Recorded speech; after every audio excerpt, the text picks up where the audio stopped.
How to fix UAE Pass account login not working. Hi everyone, welcome back to our channel. This is Rose and I will guide you to fix UAE Pass account login not working. Without further ado, let's get started. First, ensure you have a stable internet connection, that is Wi-Fi or mobile data. Double check your username and password for any typos. Second step is you need to make sure that you clear browser cache and cookies. Open your browser. Tap three dots at top right corner of the screen. Here you simply need to scroll down and then select History.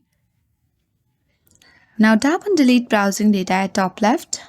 You can easily choose the time range and then tap the Delete Data at bottom right corner of the screen. Restart your browser and try logging in again. If that doesn't help, you can try logging in using another web browser or device to see if the issue persists. If none of this works, you can reach out to UAE Pass customer support for further assistance. I hope this guide was helpful. If it was, then do like, share, comment, and don't forget to subscribe. Thank you for watching, and I'll see you in the next video.